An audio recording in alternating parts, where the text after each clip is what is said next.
Well, good afternoon, everyone. Thanks for coming, and thanks to our speakers for coming down. Yasmina, all the way down from New York, to be with us today. And just on behalf of the AU Social Enterprise Program and NC, the Social Enterprise Association, we wanted to welcome you. And today's speaker series is entitled Impact Investing, Putting Money to Work to Combat Global Poverty.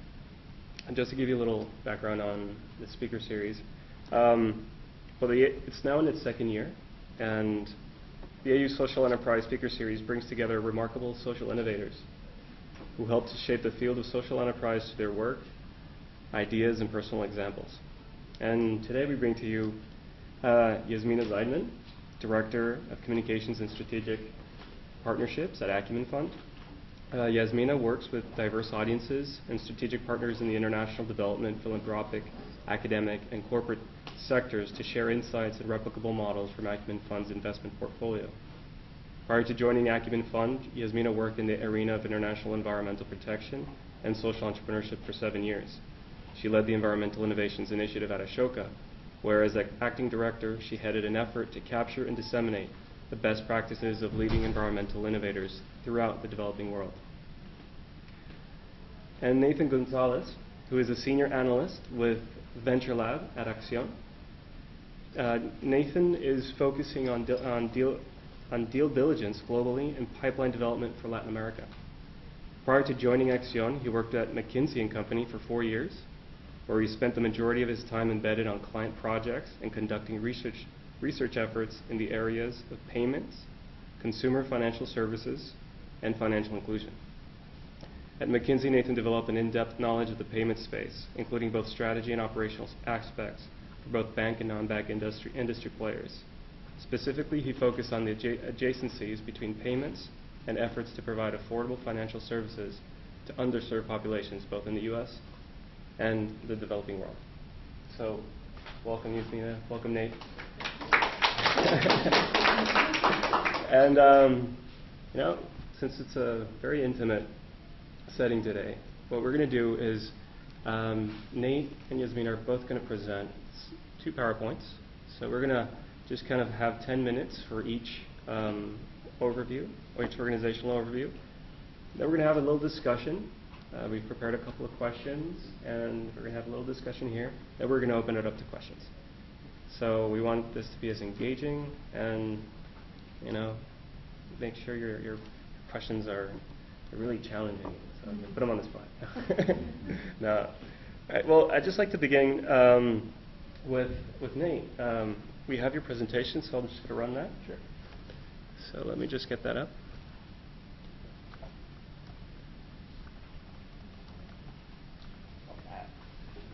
Hi, so as Mike mentioned, my name is Nate Gonzalez.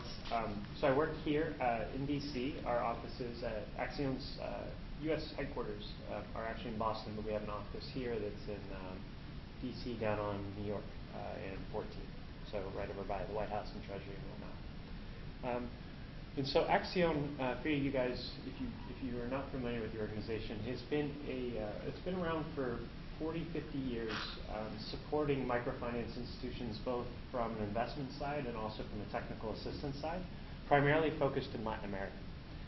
So they were one of the early investors in Comportamos, which is, as I'm sure many of you know, one of the largest microfinance institutions in Latin America and also the world. And since kind of the days of working in Latin America, they've developed investments in almost every country in Latin America, and have since moved on to India, Africa, China. So it is a truly global operation in terms of its scope. I think a less known fact is that Acumen actually works in the U.S. as well. They do a lot of SME lending, a lot of primarily in Florida, New York, California, and Texas. So that is kind of Acumen's historical grounding.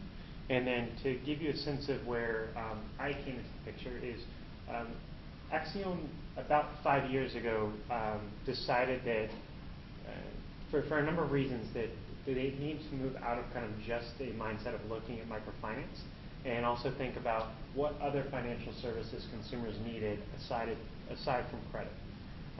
So what they did was they launched a series of investment initiatives One was called Frontier Investments. So they're more of a typical Series A stage investor, which will put $1 million to $5 million into different deals, doing equity investments, where they're investing in companies that are extending financial services to the poor outside of the traditional microfinance model. So if you kind of think about the components that you could have for consumer finance, I mean, large, broad buckets, you're talking about, credit, savings, payments, insurance, and if you want to call education a bucket, or the dissemination of financial education would be another one. So what they are looking to do is how do you affect these different ways and kind of extend these services to people in a bit more holistic way, kind of in a similar vein as microfinance affected the credit industry. How do we prop up models that will affect the savings industry, that will affect the insurance industry, et cetera? So that fund had been running for about 5 years, and then just this last April, it was constituted Venture Lab. And so Venture Lab has been up and running now for, I guess, 6-7 months. I came over when it was started, and so there are now 3 of us. I'll get into that in a second. I think to back up, what Venture Lab is set up to do is to support seed stage companies. Because I think what Frontier saw a lot of was quite a bit of companies that had very good ideas, very innovative, very interesting, had very little to no revenue traction, and therefore it was actually hard to put in kind of that level of money and step behind these companies and say we're actually going to try and scale these businesses before they'd really got up and running. So what we saw a lot of was good ideas kind of dying on the vine, because there weren't a lot of outlets for them to secure funding to kind of get business plans launched, run, get proof of concept before you go raise a proper round. So that is why Venture Lab was essentially constituted. Has the exact same mandate as Frontier. So essentially, Axiom's core was working with microfinance institutions. How do we further extend financial services to the bottom of the pyramid? So yeah, that's where we came into the picture. So if we want to go to the next slide. I think to give you a bit more of an example of where we kind of come in on the funding scale is a lot of kind of businesses when they're up and running or getting started, it's friends and family money. And so we're trying to come in at that place before they go raise institutional money, and right after they get friend and family money to essentially, again, fund proof of concept, to fund the initial pilot, the initial launch with a client. So a lot of businesses we see are either have their product ready to go and have got their first commercial agreement, and now they need, say, 12 to 18 months of runway, so capital to fund operations where they think that they're going to hit X milestone. And when they hit that milestone, then they'll be able to go raise their next round of money. And so for us, we're set up to be a little bit of a pipeline partner for Frontier, but frankly, there's no obligation in that relationship. I think what we want to do is accelerate these companies to the stage where they're able to go raise capital. And for us, irrespective of who funds them, I think we'd be happy. Because what we're trying to do, again, is get more ideas into the marketplace. And I think we recognize a lot of these ideas will fail. But if somebody else is able to pick up these ideas, so even if it's an established financial player or if it's another startup who has a better model, same general idea, I think that's kind of the general ecosystem development we're trying to create within the startup space specifically. So it's very much around the thesis of startup-led innovation, kind of getting outside of the traditional bounds of financial service institutions, which can be a bit limiting at times when it comes to innovative ideas and new ways to actually extend services. So we won't go into this in a ton of detail right now, but I think in general, what we're doing is we're focusing on some broad categories that we find particularly interesting. I think everything to do with mobile in terms of financial services is particularly interesting given the developments of M-Pesa in Africa and Kenya. Particularly around that, I think at the stage that we're looking to fund and help develop, we would not be in a position necessarily to fund the next M-Pesa, but what we're looking at is in regions like Kenya, where can we essentially, when you have a system like that, then you have the rails so that's a payment system. And now you have a mechanism in place by which new companies can sprout up around that, and then they can run their services over that line. So then you can see things like microinsurance, where settlements are made using M-Pesa. But So I think what we're looking for then is where are we seeing these kind of developments of rails in different countries, and then where would we be investing in the adjacencies that run around those. So to that end, we have a dedicated presence in Kenya. So we have a director sitting there who's looking after East Africa, and then also in India, in Bangalore, we're making our hire there. I think in the next, there's 2 camps we're looking at for that position in the next month or so. So that's where we'll have a dedicated presence right now, and then I'm looking at what the opportunities will be in Latin America. And I think what we're trying to gauge in that respect is where the relative development of the entrepreneurial ecosystem and also the financial ecosystem are, and then where is there space for us to play. So that is, I think, largely how we're set up. There's the other themes that we're looking at. I'll go over them briefly. So looking at how social media interactions can help facilitate financial services. So some examples of this that we've seen are using data from social media and from other publicly available sites to improve credit scoring algorithms, which has been a particularly interesting kind of subfield within finance that's popped up recently. Looking at a lot of kind of business-to-business tech innovations, so it's a lot of it could be the middleware applications that would facilitate some of these mobile deployments or extend services beyond where banks happen today. So I think largely that's kind of the space that we're playing in, and happy to take more questions on that, but I'll turn it over to you guys now. Well, let me bring up yours.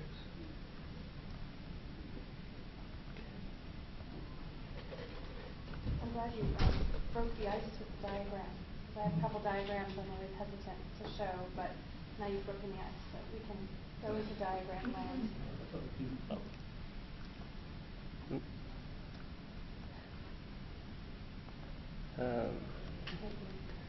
Struggling a little bit with this. You don't have a clicker, right? There we go. No? I'll just have to signal to you. Great. Right. So, for those of you who aren't familiar, Acumen Fund, I'm sorry, I can't see it. Can I switch places with you? Sure. This will be easier then. Great. So, Acumen Fund's an organization that has been around for about 11 years, and I think in some ways has helped to kind of pioneer this intersection between using nonprofit strategies to invest in businesses that have social objectives, particularly around issues of poverty. And that's kind of what we've been focusing on and what we've been known for. But I would say right now we're at an interesting moment as an organization where we've realized that as important as it is to build a portfolio, really as a way to demonstrate what's possible, because our real interest is in changing the way the world tackles poverty broadly, we're also investing in leadership and investing in the spread of ideas. And so those are things that we've really institutionalized within Acumen Fund in the spirit of this broader mission we have to bring these ideas very much into the mainstream in thinking about how we tackle poverty. So you can think of us as a social fund that invests patient capital in enterprises. And that's certainly, again, the way most of the world thinks about us. We've invested about $81 million in 72 companies. Those companies have in turn served over 90 million people with a range of different products and services. And we've estimated that they've created about 57,000 jobs. Even though job creation isn't our primary mandate, we know that we're building companies that are, because of their scale and the business models, are actually creating meaningful employment for thousands of people. The geographies where we focused on are East Africa, West Africa, Pakistan, and India. We're really committed to building a strong local presence everywhere we invest, and have been able to build strong teams of local folks with investment backgrounds, backgrounds in consulting, people who can really work closely with the companies that we support. And we've also developed local communities. So we have advisors from the local business community, we have local donors, and that's something that we're always working to strengthen, but it's just, again, part of our model is to build sort of a globally interconnected community of people who embrace this approach. What makes an Acumen Fund investment? When we think about our approach, which we call patient capital, it's kind of a subset of impact investing. It's really impact first, and we feel like our role, particularly as an organization that works with philanthropic capital that we've raised, is to be a catalyst, to find companies that are really innovating, finding a new way to solve a problem where we've seen traditional models fail, whether those are aid-driven models, government approaches, or market-based approaches that didn't really penetrate deep enough or weren't affordable to the poor. So we think about companies that can grow very quickly, can serve around 1 million customers or more, really strong teams, the same things any venture capitalist would look for, track record, maybe some experience with failure. We look for enterprises that can be financially self-sustaining. So because we know we're going to be working with companies for a minimum of 5 years and often up to 10 years and beyond. We're only 11 years old, so we haven't worked with any company more than 11 years, but we've worked with some companies for 8 years and we're still continuing to work with them. We know that financial viability is critical to their success and their scale, but the first things we focus on are more around the sustainability of the model, the unit economics. So if we look at a company that's bringing energy to the rural poor in Bihar, and we can see that the margins are thin, and they're not really going to get to profitability for maybe 3, 4, or 5 years, but the model does make sense, and we just know it's going to be a really long, hard road to get to scale. We think we could be a partner to get them there. We won't look at it and be like, ooh, this is just going to take too long. It's not for us. We know that we're kind of the only game in town when it comes to really long-term investments for companies that have that potential. But again, because of not just challenging environments, but very constrained business models, that they need an investor who understands that this is a long road. So that's kind of what we focus on. And this idea of game changers is really important for us. If this is an idea that's already been proven and other investors are sort of crowding around it, it's not necessarily the right fit for us. But if this is something that we think is really pushing the boundaries of what people have thought was possible, that gets us excited. So, diagram land. When we think about patient capital, I think all of you obviously have heard a lot about, what are the different kinds of capital that are out there, and this is kind of a simplistic view, but it is this idea of, between traditional philanthropy and traditional venture capital, there's this other space. And if you look at it, where the curve is right now, basically you get, a little less social impact, a little less financial return. But in the long run, what we think can happen here is that you really optimize for both. That you can actually have significantly more social impact if you build a scalable enterprise. And in some cases, we actually think you can build a really strong financial case for a business, particularly in markets like India or Kenya, where most of the population is in this target market. And so it's easy to cream off the top and say, okay, who can afford, maybe products that were designed for wealthier customers or wealthier clients. Today, there's a market, but it's actually pretty limited. In the long run, if you can figure out how to solve these problems for 80% of the country's population, you might have a more stable, more viable business model. But that's a 10, 15, 20-year view. And so that's where we're trying to figure out how do you optimize for both social and financial. And then in terms of our own model, we raise philanthropic capital primarily. We invest at a relatively early stage, help companies scale, and then when they exit, we're able to recycle that capital back into our own fund. So this creates all kinds of confusion. We used to call our donors investors. Now we call them partners. They don't get a return, but you'd be amazed how in conversations with potential donors, I have to reiterate that like 4 or 5 times. Like, no matter how well these companies do, and we don't expect that they'll make a ton of money very quickly, you will never get the return. And they're like, how come? Why not? It's like, because this is a long-term investment, we're putting it back into the portfolio. These are the sectors that we focus on: water and sanitation, housing, health, energy, agriculture, and education. And I won't go into all the details on them, but we have strategies developed for each that we think make sense in terms of the impact and the financial viability. This is sort of a picture of how our portfolio has grown over the past, 8 years, 9 years. And just an example in a company that I actually invested in back in 2004 that kind of hits the mark for us on a lot of levels. So Water Health International is a company that we invested in basically to bring them into India and help them figure out how to create a distributed water treatment model where water would be treated at the village level. So, sort of off-grid type of equivalency to energy. The technology was relatively simple, but they were building really a soup to nuts business model that included building a plant, marketing the water, collecting payment, maintaining the system. So it wasn't a technology, it wasn't a box, it was a whole business model. And it took them quite a while to figure out how to make that business model work, actually. They had to change the design of the facility several times. They had to adjust the technology because water quality issues varied in different parts of the country. They've had to do a lot of innovation around marketing, packaging, delivery, staffing structures, just kind of at every level, they've been forced to innovate. And you can imagine that if you're trying to get profitable, all those twists and turns kind of, they're because of delays, they're because of things that didn't work. But in the meantime, over the years, over the past 8 years, they've been able to bring safe drinking water to a catchment of 5 million or more people. So 5 million people who can now collect water from Water Health every day. They've raised another $50 million in both private equity and debt financing. And they've been able to scale not just in India, but also expanding now into West Africa and Bangladesh.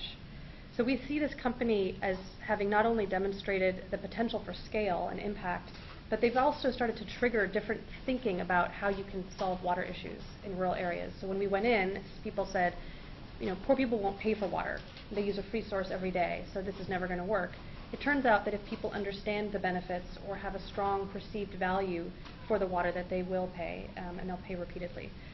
But it's been a long road. Another example on electrifying rural India, I won't get into, and then this idea of game changing. So the companies that are pictured here, one that manufactures bed nets, another one that's providing emergency care across India called 1298, a housing investment called Saibon. Each of these really provided kind of some critical innovation that we've now seen become widespread. And that's that notion of game changing that we really look for, in addition to exits, in addition to new capital coming in.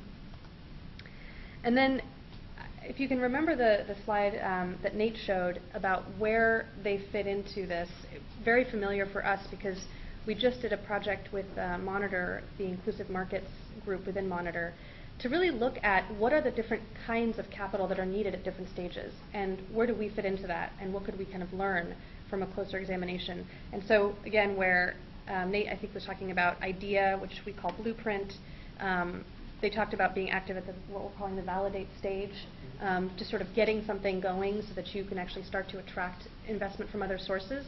And then there's a stage that we call prepare, which is sort of going from the 3 or 4 water plants up to 15 or 20 water plants. And you're really showing what does it mean to operate at a larger scale. And what we found in our research is that most impact investing funds, particularly those that are financed with invested capital, and so they have to provide a return to their investors, are really interested in deals at the scale-up phase.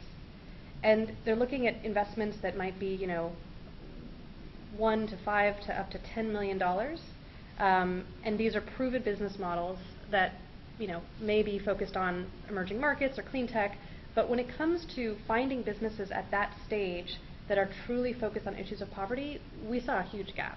And we call that the pioneer gap, where there just wasn't enough pipeline. So again, I think there's just such alignment in terms of what you guys are doing with Venture Lab and what we're thinking about.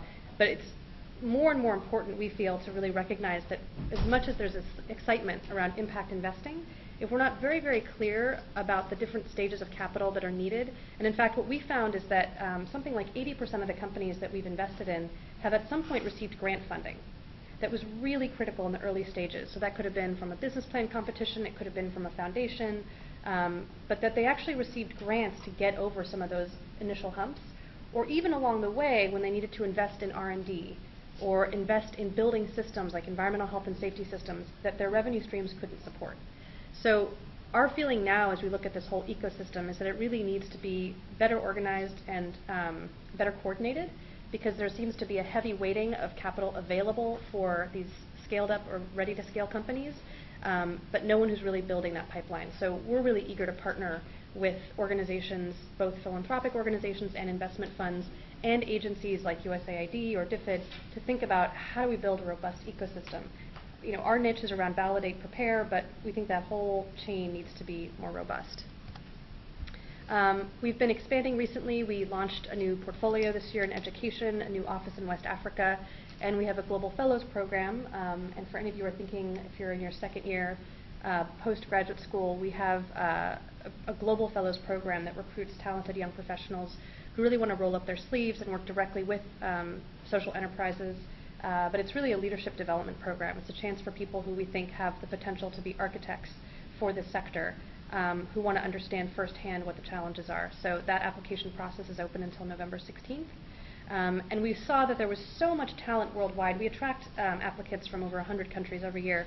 But we wanted to think about how do we invest in some of that local talent instead of plucking people out and giving them this training opportunity. How do we support the leadership that's there in the countries where we invest? So this year we launched a regional program in East Africa, and it'll launch in Pakistan and India in the next year to, again, cultivate leadership at many levels.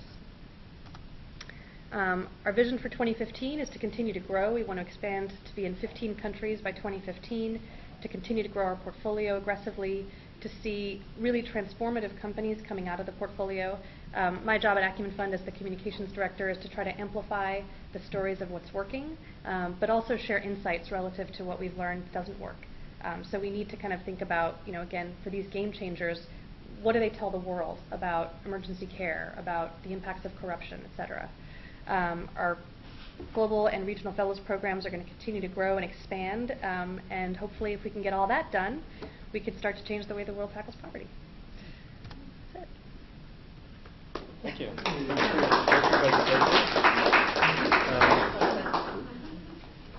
Thank you for both your presentations. Now we're just going to have some questions, and then we're going to go open up, as I mentioned earlier, to a Q&A with the audience. But first, for some of the people in the audience who maybe this is the first time they heard of impact investing, they saw this ad in our listservs and they said, "What? Well, that sounds interesting." And maybe for both of you, in a simple way, what distinguishes impact investing from just mainstream investing? What do you think are those key elements that really shape the mindset of an impact investor? Nick, you're up first. Sure. So I don't know if I could put it much better than the first graph that Yasmina put up, which is essentially when you think about mainstream investing, a lot of times what you do when you have the construction of a fund is that you're raising money from what are known as often limited partners, and then they are investing essentially in your capacity to go out and assess companies, right? And they're expecting certain returns, and you manage your portfolio and your risk according in order to hit those returns. Right. So what impact investing does is turns out a little bit and says, okay, the primary metric by which we will be measured is no longer going to be solely financial returns, but we're also going to look for different measures of impact, right? And I think that is then where the field gets more interesting, and where you actually have to figure out the businesses that you're working in, what populations are you targeting, what kind of change are you trying to affect, and then that kind of changes the elements of the diligence process that you end up going through. Yeah, and I like to give not so simple, straightforward answers, because I think this is really a time for us to be challenging and questioning. And I think that what you described is what it should be, that there's a clear sense of the impacts that people are driving for, and hopefully over time a sense of what trade-offs might be required in certain areas. I think right now there isn't a lot of clarity. And sometimes you probably can't tell the difference between an impact investor's portfolio and a regular portfolio, even with returns. I mean, the Acumen Foundation did some studies on the typical VC returns over the last 10 years, and they found that investors weren't actually making money from traditional VC investing, just because of fluctuations in the market and the costs associated and fees associated. They weren't recovering their capital plus profit. And we're like, that sounds kind of like us. Like, we're just trying to get the capital back, and that's kind of our goal, but their goal is to make a lot of money for their investors. So I think that this is a time when getting clear about what those definitions are, what the target markets are that you want to serve, measuring whether or not you're doing that, and then just trying to understand and observe what do we learn about that in terms of return expectations, in terms of volatility. But ideally, impact investors say, we're doing this for impact. The question now is it impact first, or is it investing plus impact? And I think there's room for all of it. But I think having that clarity and transparency is going to be really important if we want the sector to scale. Because I think a lot of investors, and anyone really who's connected to this, could become disillusioned, frankly, if they feel like at the end of the day the impact's not there, or they were promised returns that never showed up, or things aren't growing quickly enough. So I would say that these are the questions to be asking all around, because I think there's a lot of vagueness right now. Can I ask in regards to this a quick question? Basically, what I'm getting is that you're trying to sell an investment to somebody and say your return is impact, not financial. No, it depends. So- Your funds have financial return for investors, right? No, we don't, because we're Oh. on balance sheet. Oh, okay, on balance sheet. So I think that was a broad overview of just the difference in from a very high level, if you're going to take what a traditional fund looks like and what a theoretical impact investing fund. And I think what Yasmin is describing is the reality of that process and that switch is not as clear, right? When you talk about we're working towards creating X impact, right? Because there's a lot of definitions of what is impact, what's the proper impact, who should we be having impact for. When you get into the realm of finance, we get into a lot of conversations about at what level of the bottom of the pyramid do you want to affect? Is it people at $2 to $4 a day? Because if you give them the aid, then they can accelerate out of poverty quicker than the people at $1 to $2 a day. So there's a lot of relative trade-offs that get talked about. And there's a lot of decisions that are made about then, we have these resources, where are we going to deploy them? Where are we going to deploy our funds? Which geographies have the most need? And so I think a bit what you're describing is there's not a lot of clarity, but the general idea is that we're going to be looking for companies that will make a positive impact, and we have to determine what that impact is going to be.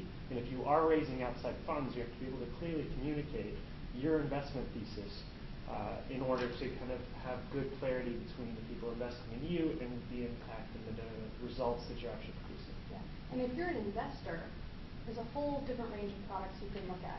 So there's social investing, which is huge, and that's where you might have screens and say, I want to invest, but not in guns and alcohol. And then there's sort of more proactive, like I like organic agriculture, and some people might now call that impact investing. I think impact investing, as it's evolving, is a lot more proactive. Like, this company is solving a sanitation problem. This company is reducing climate change. Like, that's why they exist.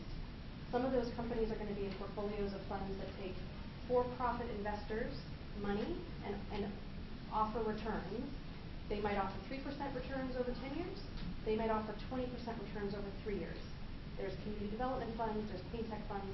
So there's a million different products out there right now. Acumen Fund takes donations and says we offer you impact, and the sense that those donations are going to be recycled, so we're leveraging those donations to create sustainable enterprises. There's a whole different array, and there isn't one definition that fits impact investing. So it sounds like the field itself is in that market building stage. You know, it's building the market for itself, addressing what it needs to communicate, and for people to understand and get a better sense of what it does. Can you just tell us, from your experience and your knowledge of inside the field, what are some of those things that are occurring or that need to occur to get more of that clarity? Yeah, well, I can take a shot at it, and I think that there's a huge effort to do just that. There's a group called the Aspen Network for Development Entrepreneurs that is really meant to be a network of people that are working directly with entrepreneurs in the developing world. There's the Global Impact Investing Network that was hosted by Rockefeller, and has a lot of the funding sources that are going into funds or intermediaries. Then they've created we've actually built a metrics tool called Pulse that's meant to capture social, financial, and operational metrics, and that's now being used by dozens of organizations. I think it was the GIN that created the impact, I don't remember what the R stands for. IRIS is impact. Reporting investing standards. The R I can never get. Impact reporting investing standards, which is meant to codify when we talk about social impacts. How are we measuring climate change reduction? How are we measuring job creation? What's a job? Is a job a person showing up at a factory or getting a microloan? Like, how do we define that? And giving people some common vocabulary so that as they start to track metrics, people are doing apples and oranges. And then out of that came the Global Impact Investing Rating System, which is now a rating tool using that same taxonomy of metrics to allow people to track, are they employing women, are they sort of doing what they said they would do, but they can kind of be audited and then rated, which is a way for impact investors to say, wow, this company's been rated, or this portfolio's been rated. I like what I see, I like the transparency there. So they're trying to really infuse the tools to create more transparency, common vocabulary, networks of people who are literally coming together to say, how do we build this field? And I think there was recently a meeting in San Francisco called SOCAP, sort of social capital. It's a little crazy, but kind of everybody comes together. But what I heard was, despite the chaos, that it really feels like things are moving. People are kind of wanting to band together to create that transparency and clarity. as opposed to everyone kind of going off in their own direction. That's my take. I don't have a ton to add to that. A lot of acronyms to throw at you. Well, and here we are at the School of International Service. One of the biggest programs here is international development. Now, when you hear about impact investing, you hear about these different approaches to development. How do both of you see impact investing changing how development is understood, or maybe how the field is going to be evolved and be taught? I know it's kind of broad as well, but I'm sure there's a couple of development students in the room right now, so I think some of them may have that question as well.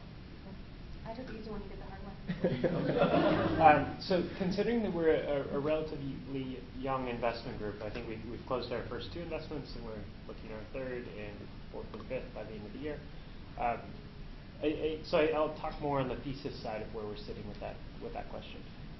In stepping back, I think what we're trying to do very specifically in innovating around what Acumen and Monitor came up and called the Pioneer Gap was what we're trying to do is essentially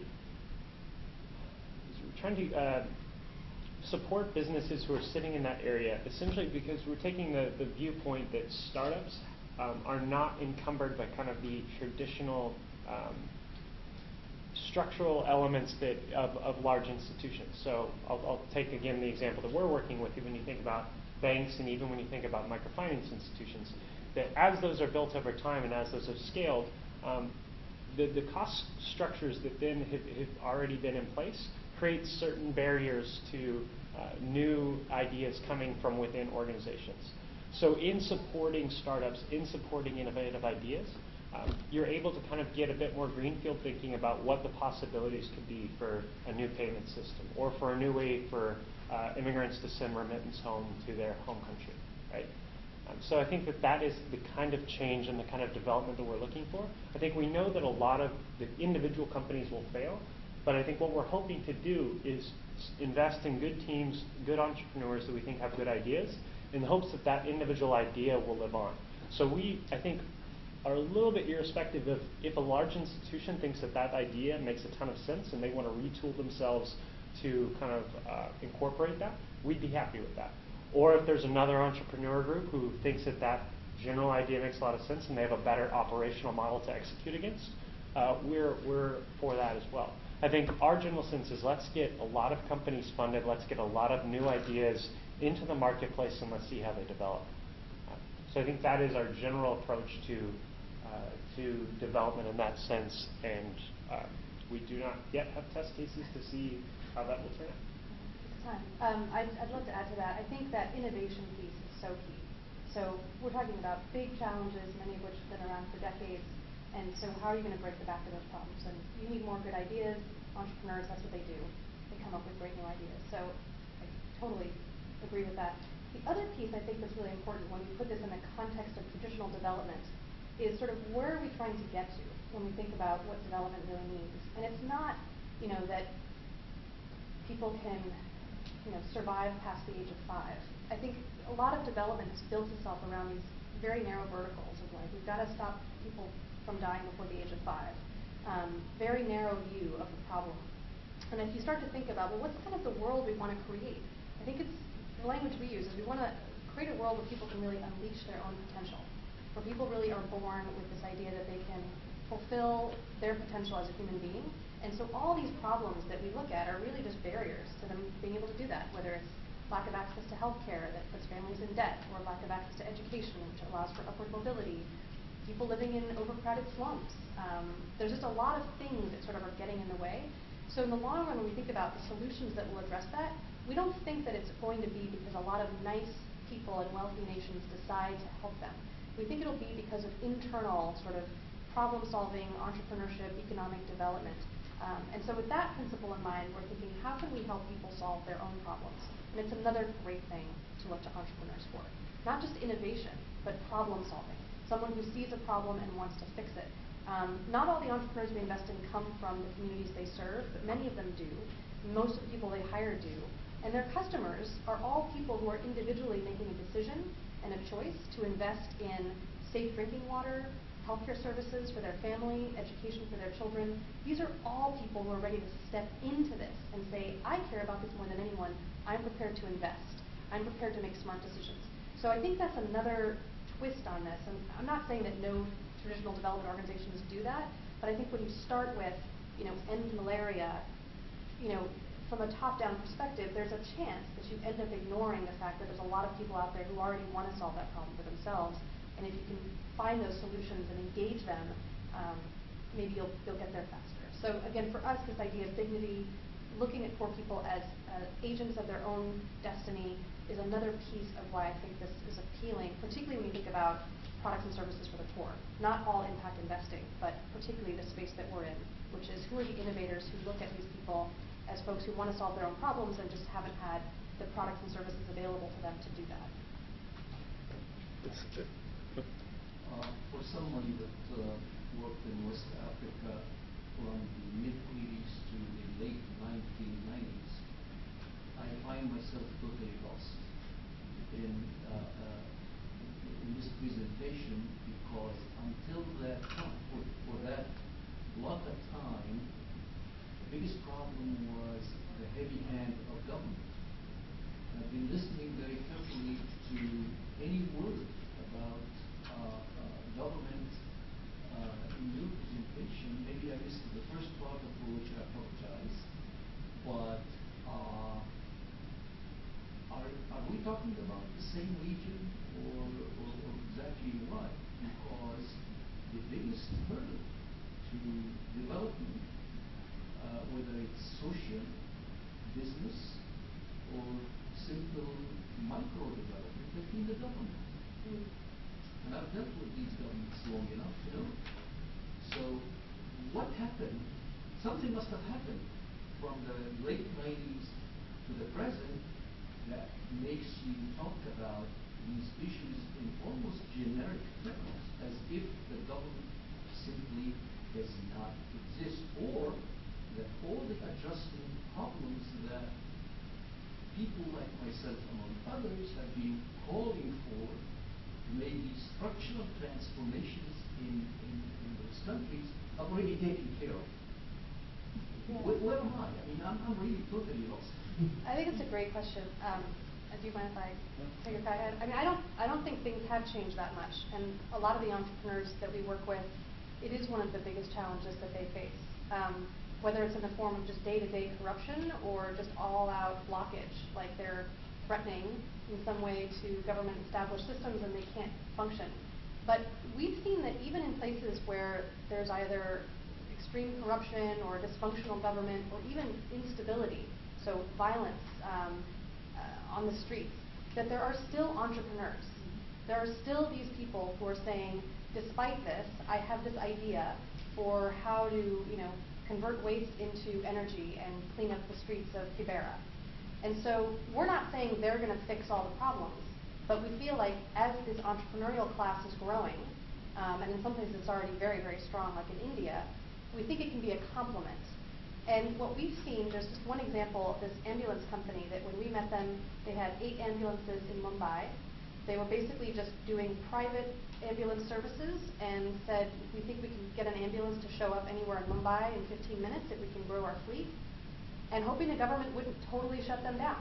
They weren't helping them. They wouldn't give them a phone number that anyone could remember without them paying bribes, which they refused to do. So their 1298 was their number. 1999 might have been easier. So the government was sort of getting in the way a little bit, but they were able to grow as a private ambulance company in Mumbai. But at a certain point when they had proven that as entrepreneurs they could actually solve emergency care issues in Mumbai, and in fact they were the first ones to show up at the hotel bombings that happened there a few years ago, the government started to pay attention, and state governments around India said, how about instead of kind of getting in these guys' way, we actually engage them in tendering processes to leverage what they've built and what they know to provide emergency care in states across India. And it hasn't been easy, and there's been a lot of political infighting, and I worry sometimes that they're taking their lives in their hands by confronting the government on very obviously non-transparent bidding processes. They sue state governments when they don't do a transparent bidding process, and then they get to bid and they often win. But what they've done is they've now created a fleet of, I think, 400 ambulances across India. I think 20,000 babies were born in their ambulances in the last couple of years. And they've really just changed the thinking. And so at a certain point, if you get to scale enough, the government has to kind of either work with you or at least say nice things about you. Because if they're really just standing in your way, it becomes very embarrassing. So again, I don't think that this is going to create the total systemic change that's needed, but I think we're seeing the potential for some of these ideas to at least play a part on issues like water, like energy. And in all of them, where we're seeing the government actually step up to say, maybe we can provide a subsidy here, or maybe we can provide permitting more quickly here, to try to do less getting in the way and more help. Can I take something on you? That was a really great point that you brought up. For me, a refreshing bit of reality. In our field, we get very excited about sort of being unsectored. We're not government, we're not the evil business world, we're not the inefficient bunch of do-gooders. We're trying to create something else. And there's a great feeling of spirit along with that I never want to lose. But I think we also need to be, as our guest has said, grounded in the sense of what that real world is. Both of your organizations come out of what I call this new wave. Axion, as you probably know, was founded as a private sector alternative to the Peace Corps. And many of the advancements in this field, microfinance, began with an Axion project in Brazil, and things have moved on that way. Your organization also, I think the same way, was this going to be an alternative to traditional venture capital that is not able to settle fees. And I think it's important for us to keep in mind that where there are these great alternatives that we're building, and we're trying to build a new world of them, but they're also in the world that you talked about and that you live in. Take some of the things like microfinance, onto your point of, we can get 400, 500 ambulances. At some number of ambulances, the Indian government is going to have an issue. Now, you've seen this in the last couple of years with microfinance in some states in India, and the way that it had grown there, and government reactions. And this is a big issue, not worth going into, but I think that we've got to keep in mind that when we begin to get successful, when we move away from the margins and become the main thing going on in an arena, we're going to have to directly address not just the private sector and can we get more funds from traditional investors, but the political systems there. And I think we really are risking our future if we don't at least anticipate that. And that leads me to. I'm glad you lived and survived. There's some very difficult parts of the world still. And that leads me to my next question, because I'm teasing out. And in both of your presentations, there was this proof of concept idea. That's where you're focusing. And I think that from what I'm hearing, the industry itself is in that stage of presenting its own proof of concept, because it has to prove to the other actors in the space that it's viable. Now, when you hear a lot about impact investing, usually the response is, yeah, but how do you measure this? So linked to proof of concept, linked to, there is this paradigm shift, but how do you prove it's happening? You have to measure it. And a lot of the people here in DC, M&E, it's all about M&E, M&E, M&E. And, what are the measurements? And you mentioned IRIS. I don't know if either of you would like to talk a little bit about how you capture this impact to show, that this proof of concept and how it's really becoming real. Nate or Yasmina, it's open to both of you.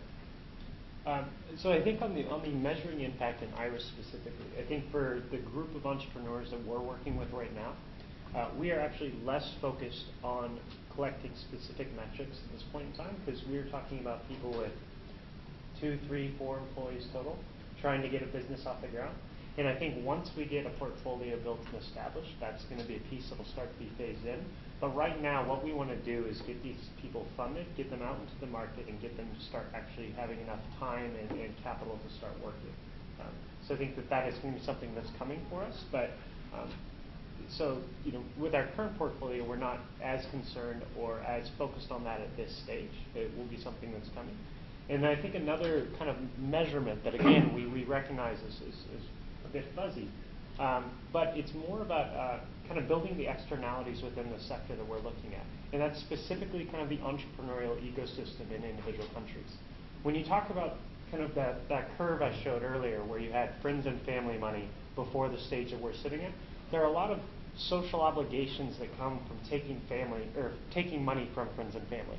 They can almost kind of inherently impair the amount of risk that somebody's willing to take. Because then I know that I have to, repay. If I don't repay my family who gave this to me, I might bring shame on the family. You have your last name that's associated with this for, ages and ages, right? So people inherently don't take a lot of risks in some of those contexts. So a lot of this is how do we enable and how do we support the development of local sources of capital where they aren't already. So when we are talking about placing dedicated resources, a lot of this is, to your point, about helping communities individually prop up their own entrepreneurial ecosystems, and it's not just foreigners kind of do-gooding and giving capital into a market. A lot of this is about how do we build the sector and how do we build the fountain where a lot of these ideas can spring organically. And again, you get more people taking risks because they don't have that social obligation tied to the money that they're receiving. And I would say for us, since our average investment is about $1 million, and typically it goes from 300,000 all the way up to $1.5 million, we go in with a lot of clarity around what the social metrics are that we'd like to measure. But then the reality sets in terms of how easy is it to capture those metrics. And frankly, when we talk to other venture capital investors, getting great financial information from companies isn't always that easy when they're in that sort of early stage mode. And then as they mature, they also build stronger financial systems, so you can at least get that. And so the metrics that we pursue tend to be things like how many units were sold, how many customers were served, if it's a service model, how many footfalls, how many people walked in the door and used the service. And then because we're really interested in businesses that serve the poor, how can we get a better sense of the actual income levels of who those customers are? Because we work with some companies, and the ambulance company is an example, that provide service to all. And they don't limit themselves to only serving particular markets. So an entrepreneur who's selling these scaled down, very low cost drip irrigation systems to smallholder farmers, we know that every single customer is a farmer that probably earns between 50 cents and $5 a day. Because if you earn $7 or $8 or $9 or $10 a day, you have a different kind of farm, frankly. And so, again, those are the kinds of things that we look at, which is who are the customers, and do we have the confidence that a significant portion of those customers are going to be getting this service among low-income people. And part of what we've been trying to do is to help them build those tools to make it easier for companies to track that, and to also see the value in being able to track who they're serving and how they're touching people's lives. The thing that we often get asked, and this is where you get into the sort of DC M&E culture, is people say, well, so what if they get a bed net? So what if they're drinking safe water? Are you actually improving their health? Are you actually improving outcomes for them? Those are great questions. We typically work with, if it's in the healthcare sector, products and services that are sort of proven. So bed nets have been tested and evaluated extensively, and we know that there's certain results that come from people using them, but it probably varies from program to program. At the same time, we know that we don't have the resources, and neither does the entrepreneur, to track down every customer for the net, particularly because a lot of these companies are actually selling B2B. They're not selling directly to customers. So we have to be realistic about when we can get that kind of information. With the water health company that I mentioned, the Gates Foundation, who funded our water portfolio, was like, we want you to go out and do an impact evaluation study of at least one company, but this one is a good candidate. Let's go down, track people down, do a study over time, and see what changed. Now, designing a study that can help you understand the impact of this access to safe water, where you're comparing them to people that haven't had access, is pretty tough. And one of the big things you'll hear in terms of studies and metrics is randomized control studies, or randomized control trials, where you basically say, we're going to give these people safe water, and we're going to pick another group that's a lot like them and not give them safe water. You get water, you do not. And we'll follow them for 3 or 4 years, and then we'll see what the difference is.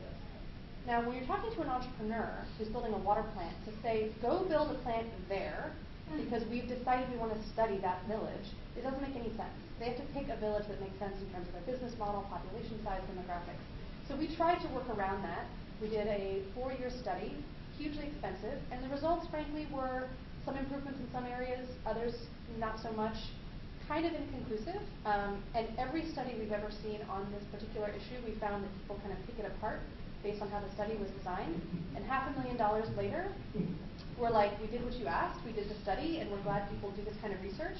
But to our mind, one of the things we obviously evaluate is whether or not customers come back, whether or not the water itself is safe. We're not in the business of basically going out and tracking everyone's lives. And so it's a gap, it's a hole. People want that information. They want to know how these interventions change people's lives. We track the studies, we do research when we make a new investment. But there's a lot of controversy right now over what is the bang for the buck, what is the value we're getting. No one did studies on cell phones to figure out how cell phones would modernize and revolutionize the economies of the countries that were adopting them at those rates. But time told us a story about what happens, and that's sort of what we're hoping for, is that these interventions, as they scale, will tell us things about what happens when people have easier access to safe drinking water, reliable housing, clean energy, etc. So anyway, it's to say that we measure what we can measure, and what we can't, I think we have to keep asking tough questions, but we're not going to just throw money at the problem. And the final question before we open it up to the audience completely. So a lot of people are interested in the field. It's a new field, and for example, I think the only course that's taught here on impact investing is the Skills Institute that I mentioned to you. That was just this last weekend, with the hopes that it's going to build a curriculum around that. But what should we, as students, as the future leaders, as Ismina was talking about, with developing these new leaders, how do we prepare ourselves to enter this new field? What should we be looking at studying? How do we understand to put ourselves, in this new field? I think I would say that think about impact investing less as something very specific and more as a tool or a mechanism. And then it's a question of what gets you most excited, right? You can think about the way that funds are structured in the way that individual companies are structured and have individual funds that do very different things, but they're kind of largely aligned around a couple categories. One is, what's the sectoral focus of the fund? So is it health, is it sanitation, is it water, is it finance, financial services, etc. Another, for instance, is what's your geographical focus? Do you want to take a localized approach? Do you want to take a global approach? Do you want to take a regional approach? And I think the third kind of very large one, and in broad strokes here, is at what kind of place on the spectrum of the capital structure do you want to focus on? Do you want to focus on working with entrepreneurs and helping businesses get started? Do you want to focus on scaling companies? And then you want to focus on really taking companies to multiple markets. So I think when you can answer the question of what gets me interested, where do I want to have impact, and how do I want to have that impact, and for what kind of group of people, then you can more clearly identify which companies make sense for you to go pursue. And then I think there's a lot of noise that you see in terms of people being like, I want to get into impact investing. It sounds like a really good way for me to have an impact. And then it kind of stops there, and people go out and look and ask a lot of questions, and it's not as directed an approach as you might hope for. But I think if there's something that you're really excited about, I think the nice thing about impact investing, and the nice thing about there being so many funds and so many products as that you mentioned, is that there are a lot of opportunities to match skill sets and to match, frankly, expertise. Because I think one thing that's needed more than anything else, particularly when you're talking about localized approaches, is how do we get the person who knows the most about water and the most about water in Kenya, for instance, working in that region? And I think that's what actually will drive the most impact. It's not necessarily the smartest person who can give a kind of a theoretical answer to these things, because a lot of these are very localized problems that need localized solutions. Yeah, I agree. I mean, I think one of the things we think about as we're trying to build a bench of talent is what are those skill sets that we see the entrepreneurs really need. And we've brought in people that have engineering backgrounds, marketing backgrounds, finance backgrounds, and those are all skills that are needed. You're talking about building businesses or investing in businesses. So I think for people who are really passionate about investing, we're using the tools of investing. We're not reinventing them. But I think the same goes for the sector expertise. There's a need for water experts, energy experts. Some of the entrepreneurs start from a place of having been sector experts, and now they're learning how to run a business. Others have a sort of entrepreneurial flair, maybe have a track record of building businesses, and decide to go deep into a new sector. And so depending on where you want to sit and who you want to work with, I think you want to bring something complementary. But always, if you're playing to your strengths and pursuing your passions, you're gonna excel and you're gonna shine and do more. The other thing I encourage people to do, I think there's a lot more opportunities now for people to sort of get closer to the action. I think whether it's through fellowship programs, business plan competitions, when people have their own experience of having actually wrestled with these issues, I think they bring a lot of credibility to the space. And frankly, I think there's a lot of people in this space that have a background in finance or consulting, but not necessarily who went out and tried to build a social enterprise and failed. And I didn't either. I had an NGO background, so I worked at Ashoka and saw a different kind of brand of entrepreneur. But I do feel like when we meet people that have actually gone and started a social enterprise, it's like, if nothing else, they understand how difficult it is, the persistence required, and I think it's a great experience for people who have that inclination, who have the cojones, so to say, to do that you should pursue it, because I think people in this space will recognize that as having kind of been a trial by fire. Well, thank you so much. And now we're going to open it up to our wonderful audience. And Just grown. yes. Word spreads. So, over here. What is the method of communication from idea to your funds, and then also back? Do you guys go through the MFIs, or is that how the ideas are discovered, and how are the funds, the investments distributed? How does that flow work? Yeah. So I'd say largely in the space that I see a lot, which is again the startup space, the actors that we're looking at is we're looking at localized actors who are either working at accelerators or incubator programs, because they see a lot of the entrepreneurs who are coming through. They help develop their business plans, and then we're also looking at either other seed stage investors in that area or other firms that might be a little bit higher on the capital structure, such that they see a lot of early stage companies that aren't quite ready for them. So I think when we're getting into a market or looking in a new area to deploy, those are a lot of the actors that we're talking to kind of see what's going on with businesses. It's also a lot of the people that we'll work with on a consistent basis, so co-investing with them or something like that. In terms of the actual ideas, this is not kind of a top-down dissemination of, we think that there's a gap here and you guys should fill it. I mean, what we're really looking is to make it known that there is money available for good ideas. So when we go into a market, essentially meeting those actors and other players who are already funding these groups, meeting the people, the accelerators, the incubators who are helping develop their ideas, and letting them know that there's kind of that light at the end of the rainbow when they get out of these programs, that there's somebody ready to fund them. And then that, again, is when you can actually start the process of assessing long-term viability of the company in terms of unit economics and the other metrics that we were talking about earlier. So I don't think it's not a dictated process. And then when you actually talk about funding, it's kind of any way that we disseminate money, right? They have a bank account, we initiate wire transfer to the bank. So it's a very straightforward process. It can take many different permutations depending on how you structure a deal, and if it's tied to milestones, or if it's contingent on them raising a bit more money because we think that they need something else, or if they need another, we're an investor who does, we have a strong core competency in finance. But we know that they have a tech platform and they need to get some other kind of advisors around the table who know a lot more about the specific tech solution. So we might make some of the money contingent on them bringing on board another player who brings another skill set that augments that relationship and ultimately will help them become more successful. And for us, I think we've just found that having that local footprint is so key. And I imagine you guys are able to leverage Accion's infrastructure instead of having to build it from scratch. But when you're there, hopefully you have enough. I focus a lot on our brand, our visibility. But for people to know that we're there and that if they have ideas, they should be reaching out to Acumen Fund. And that takes time. So we go and we talk to people who are funding in the space, sometimes philanthropic organizations that might see things emerging that have that potential for sustainability. We look at business plan competitions, incubators, conferences for these industries where entrepreneurs sometimes are milling around trying to find opportunities. You just got to be in the mix.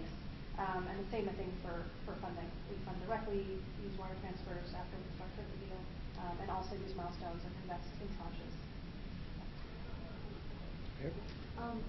I just want to say thank you for bringing light to some of the issues that we find with impact investing, because I ran into a lot of them when I was working in impact investing, even for like a really small period of time. So in terms of building up investors for building up an investor base from the private sector, I think that there's kind of like a two-level risk. There's the risk of investing in a startup, for example, and then on top of that, there's the risk of investing in a developing country. And so I think that really alters the pipeline candidate, and so especially if you cater towards the investors. So I mean, what's a way that we can compromise that, and not necessarily on the people in the developing country, but more so for the private investors? Would you say that equity is a good way to kind of give investors more accountability for that?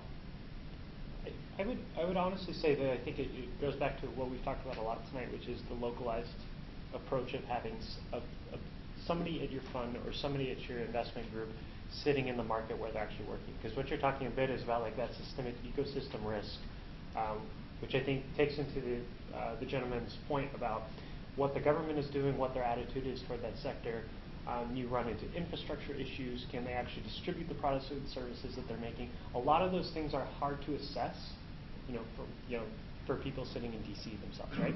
So I think that's why we take the approach of having somebody local in the country. I think the financial instrument is, frankly, from my point of view, less about incentivizing the entrepreneur necessarily, because I think that's part of your diligence process, is to understand the mindset of the entrepreneur, how dedicated they are to it. I think that's more about fitting to the industry, specifically. If we're talking about a manufacturing project, or I'm trying to think about there's something that would make more sense for debt rather than equity. You don't want to just give equity to incentivize them more, right? You actually want to make the financial instrument match up to the expected cycle that the business is going to have. Because I think that there's different industries and different businesses that are more prone to being either a debt or equity investment, or sometimes they need a little bit of both, right? So I think it's less about the financial instrumentation and more about you try to minimize ecosystem risk by being local. You try and minimize startup risk by just being able to do your basic diligence process, right? You're just sitting down with them, understanding it, going through the business plan, doing your own research on I think everything that you typically do. Yeah, and another piece of this that I think is going to become a bigger and bigger topic within this space is, what do entrepreneurs need besides just the investment capital? And we're seeing that entrepreneurs need often a whole range of additional support systems around them. So you talk about them sort of building strong governance, strong boards, advisors. But in some cases, again, to build back office systems, to build out supply chains, to do R&D, that some of that actually can't really be financed through revenues or through investments, because then you've got something that you probably aren't going to pay off in any reasonable amount of time. So technical assistance or management support, I think, is going to become a bigger and bigger part of this space. And I think there's actually a lot of players that are looking at that as a way that they can contribute. So we just launched a partnership that's really meant to be with Acumen Fund and a set of corporate partners. And to date, Dow Chemical has joined, and Standard Chartered Bank have joined. They're really interested in East and West Africa as markets for expansion. And they feel like they have a lot to bring to the table. It's easier for them to provide sort of capabilities than financing, but they both agreed to put both money and time into helping these entrepreneurs, partly because of what they think they'll learn from them, but also because they want to be in this space. And they're not going to be able to underwrite one of our portfolios. They don't have sort of $5 million. They don't know what to do with. But by putting a smaller amount of money in and saying, use this to help these businesses scale, and use our capabilities to help them, it creates this really interesting opportunity to say, how can the private sector really support entrepreneurs? Again, not knowing exactly where it will lead, but that's something that I'm really excited about. And I think, I'm seeing USAID think about this, OPIC think about this, like some of these groups saying, maybe what we can do is help provide, loan guarantees to help local financial institutions get involved. Maybe it's technical assistance funding. Maybe it's ecosystem building, so people have a sense of connection and there's more flow of information. But there's a lot that's not just investing that has to go in as well. You mentioned definitely working with different sizes of organizations. You mentioned SMEs, also entrepreneurs, large organizations. I'm extremely new to this field and just trying to understand more. Which one has a bigger impact in terms of your partnerships with them on the ground? Well, I mean, I think we're probably you're working with smaller startups. We tend to work with things that have, a little bit more of a going concern. But it's hard to say. I mean, I think about, just if I look at the employment model, for example, like we work with a cotton ginnery in northern Uganda that's bringing cotton ginning back to northern Uganda, basically after 30 years of strife. People are going back, they're providing training to farmers to begin to cultivate cotton again, they're doing organic and fair trade, so helping them bring premiums into the market, and then they're doing local productions, they're creating jobs and production right there in northern Uganda. So they touch, I think, 25,000 farmers and their families. They've probably got several hundred employees in the factory, and then a sort of executive team of probably 10 people. That seems to be a scale that's having a big impact. It's not clear that they're going to become 100 times bigger, but at the same time, if they were a tenth the size, they wouldn't be having that impact. But we're also working with a company that's doing something totally different, trying to reduce what's it called? Counterfeit drugs in West Africa. It's called Sproxel, and they have a scratch code that they can put on legitimate drugs and pharmaceuticals, so consumers can actually check using this number that's managed by the telecom system to verify that this is in fact a genuine drug. It's very hard to replicate this model, and counterfeiters are going to try to figure it out, but so far counterfeiters have just figured out how to make the drug look like the product it's supposed to be. So for now, they've created this opportunity to really give consumers authentic healthcare products. So they're not a huge company, and they're going to grow, they're going to have more clients, more relationships, but it's a very different kind of model, and it's hard to say which one has more impact. So I don't know that we look just at the size of the company. I think we look at size of revenue, because as they grow, it means they're serving more people. But employment and number of people working in the company isn't really a big issue. Yeah. The model sorry. No, sorry. Go No, ahead. just going to say, it seems that, yes, the model does vary, obviously, depending on the project and who you're working with, and like you were saying, where you're working as well, obviously, and what the needs are. Yeah. In very quickly, I would just say, too, that it's not kind of a discrete decision about where impact happens. I think it's very much a continuum, and you have to have enough ideas, and it's a probability game. You have enough good ideas coming out, you're going to end up having more companies that are formed, more that get to the stage scale that you're talking about, where you actually start to be able to get to a place where we can measure number of jobs created, number of people walking through the door. So I think you need all those pieces, and one doesn't really exist without the other. So it's more of a decision of who and where, rather than like making a discrete decision. But one thing I would say, and I think this goes a little bit counter to a lot of the thinking behind not microfinance as an industry, but the idea of the micro-entrepreneur, which is that like everyone should be an entrepreneur and everyone can create a business. The idea, I think, is that scale does have greater impact. So if you can create a business that ultimately is designed to serve hundreds of thousands of people, that you create a more efficient way to meet some of those needs. And that's, I think, a departure from this idea that things should be community scale, community driven. It's saying, well, if we could find a way to treat water for 5 million people, it's probably going to work better than having every community develop a locally appropriate sort of homespun solution. And so I think that's why people are looking to business models, because that's what businesses try to do. And entrepreneurs, whether they've got an idea in their head and a piece of paper, or they're Bill Gates, entrepreneurs like to grow.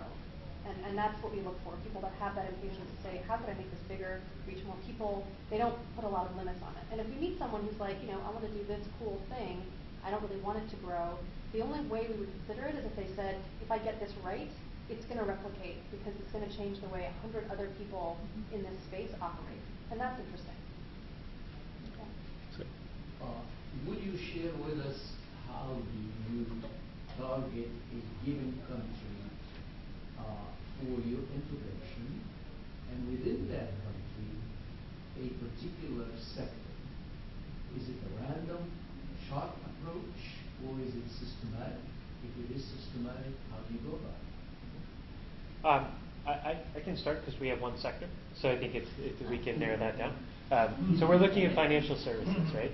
And I think we're looking at, so specifically the thesis would then say, where can startups influence the landscape for financial services in a given country? So then there's the different aspects of that are, what's the entrepreneurial community look like?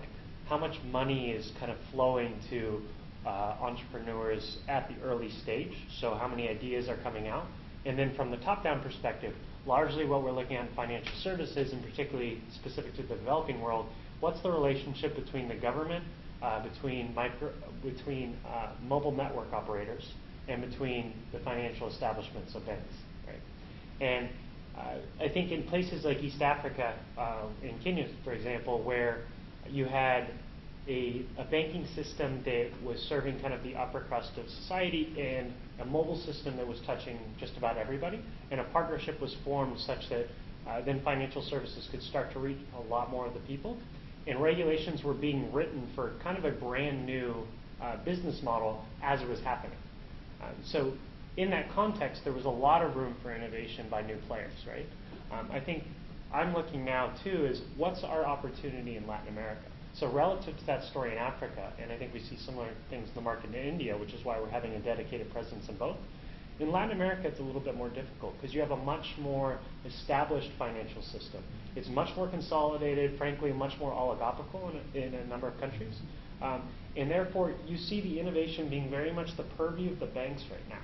Now, for instance, I was just down in Mexico looking at this. And so again, we were trying to assess, there is some money that's starting to go into the entrepreneurial landscape. Not a lot of entrepreneurs thinking about finance because frankly, there's not a lot of opportunity because the banks aren't playing nice with anybody.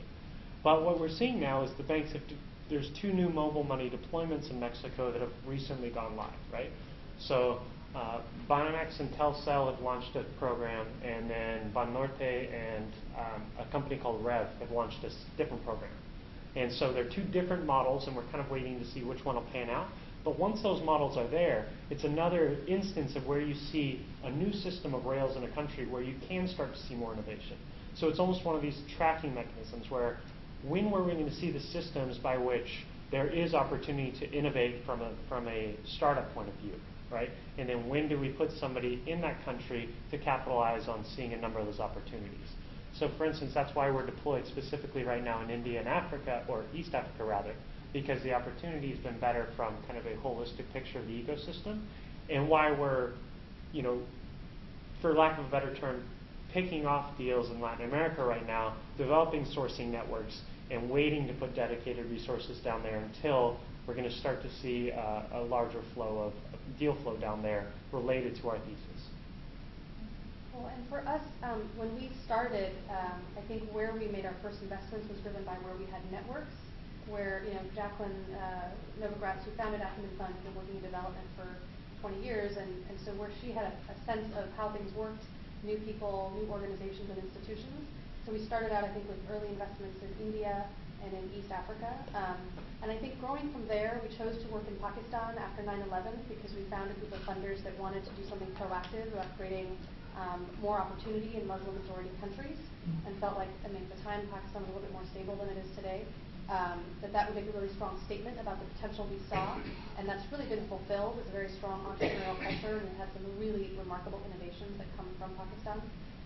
And then more recently, as we thought about the need to expand, we realized that while we want to build our portfolio, that it's almost more important for us to have a broader global footprint as we're taking this idea into new geographies and seeing how it works and helping hopefully to seed that culture of entrepreneurship that is focused on solving problems of poverty. So now we have more of a system. It's a little bit less kind of where do we know, where do we find stuff. But when we looked at West Africa, we were considering other geographies as well. And so we look at pipeline. Are we actually seeing deals? So we'll go and scout and see if we're seeing the kinds of businesses we might invest in and the kind of culture that might yield those businesses. We look at funding. Are there local funders that would also play a part in this? Because we have this model of a global partner community. We look at operating environment. What is the degree of corruption? What are the laws around our ability to operate, the ability of entrepreneurs to operate, things like political and economic stability. And so that's driving us to look at new geographies. Right now we have a scout in Latin America who's looking at that market, and again, looking at the same questions: pipeline, local funders, local talent, things that will drive our success. And on the sector side, we used to actually choose sectors and geographies together. So I was looking at water and sanitation in South Asia, and we were doing health in somewhere else. But what we realized is that it's so hard to find these deals. And if you meet a sanitation guy here and you've got like sanitation deals supposed to happen over there, we're like, that's crazy. So we choose sectors and we think the model can work. And what we've seen now that we're in 6 sectors is that in some it works much better than others. So in healthcare, people are already paying significant out-of-pocket costs for health, particularly in India, where our biggest health portfolio resides. So people are already accustomed to paying for healthcare, and if you offer them a better service at a lower cost, there's a market there already. Water and sanitation is very different. People are not typically paying for water and sanitation services. So you're building a market from scratch, and we've just seen worldwide that that's a much tougher sector for us to build in. Ag and energy are growing very quickly. People can convert their purchases into agricultural products or energy products into improved income pretty easily. And so we see people making that calculation and saying, wow, if I can buy agricultural inputs and double my productivity, I'm in. Versus, again, something like preventative health care, where people might shy away from making that investment. So, we're looking at where the model can work, and we've learned that, we just launched into education, and we're learning where can markets work within the education space, and in some areas it may not make sense, either because we're competing with government directly, or people aren't prepared to pay for certain services. But then once we decide on a sector, we'll look for deals in that sector across all of our geographies. We have time for one last question. Over here. Coming from a cross-cultural communication background, I don't know much about development, honestly, but I noticed both your companies work across a variety of cultural contexts.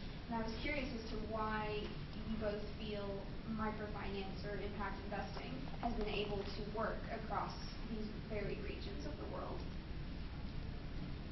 So I'll use the example of microfinance, I guess, to start. But I think the same principle generally applies with investing. But these are not, they're a bit, I think they all take on a local context and flavor. These are just models for instance, microfinance is essentially new ways of giving smaller loans to more people, right? And what that involves then is, how do we make that decision to give the loan to these people? Right? And so then what you have to do is have a local institution who knows the market, who is making decisions. So the microfinance model, as it was initially established, it did a lot of group lending where there was social pressure for everybody to repay the loan. And so you structure different lending groups, right? That's kind of a contextualized model that's local to individual regions, individual cultures. You have individual institutions serving their local markets. So I think the same way that impact investing, again, it's a way to distribute funds. And so taking a local approach by putting people in market where you have the entrepreneurs, you're able to assess the entrepreneur in the context that they're working. So in that way, I don't think these are, I think you can almost think of them as, again, kind of agnostic models that then take on a flavor when they're operating in specific markets. But what's interesting is, I think, if you look at impact investing funds, to start an impact investing fund, you just need people to give you money to invest. And I think that was a concern that we had early on, that there were people who actually didn't have the local context or the local footprint, who kind of wanted to figure out what to invest in. And I think, microfinance feels very different. I think it's really been built sort of from the ground up. And there's relationships, obviously, globally from, north to south. But a lot of these organizations were started in these countries to serve their own markets. So I would just say for us, when I think about our different markets, I've had to learn that for communications, which is what I do for most of my day, how do we communicate about Acumen Fund in each of these contexts? And I saw that, for example, in India, where there's both a lot of sort of emerging market private equity, so a lot of funds that are very active in India, and a lot of indigenous funds, very robust commercial financial market, but a lot of others folks coming in, and impact investing funds have all done work there. So people were kind of like, well, what is Acumen Fund compared to these other funds? And we had to figure out how to communicate that. And we put a lot of emphasis on our focus on serving low-income customers. Now, in East Africa, there's a very strong donor culture, and a lot of people think about, social change is driven by these big donor organizations that, again, have huge offices there, and, people talk about the white jeeps driving around, but there's that culture. And so when we talk about standing with the poor and focusing on poverty, everyone's like, so what's the difference between you and them? So we put more emphasis on, well, actually, we invest. We're investing in businesses, and that's sort of how we're different. And so two very different messages for different contexts. And I think both are always evolving, but I think to be successful in attracting, again, the kind of entrepreneurs, the kind of funding, the kind of talent we need, people need to be able to differentiate us from what's going on, and that context changes dramatically from not just region to region, but even country to country. Very different sense than Kenya, which has now become sort of super entrepreneurial versus Tanzania, which has had more, I think, reliance on government support. So just interesting to figure out, what's our story? How do we connect with people in their own context? Well, thank you so much, and thank you so much for being with us tonight. And I'd just like to give a round of applause to our presenters. Thank you. And I'm sure we can direct everyone to your websites, and there is the Acumen website and the Action Venture Lab website, and I guess it sounds like you will also be looking for some great graduates to help you expand your work. So we've got some great talent here. Yeah, we also have chapters in a lot of cities. I think we have one in DC as well. But these chapters are basically groups of people, primarily young professionals, some students as well, who just want to get more involved in the space and want to find a like-minded community. And so they do educational outreach, they do events, they do fun stuff, photo exhibits. But it's just a way to help people connect to Acumen Fund's model that aren't necessarily going to have a chance to, at this moment anyway, sit in our offices. So you can look up our chapters online as well. Perfect. Well, and if you want to ask him any questions, I don't know if you have to run. I have to run a little bit, but happy to. Thank you so much for coming.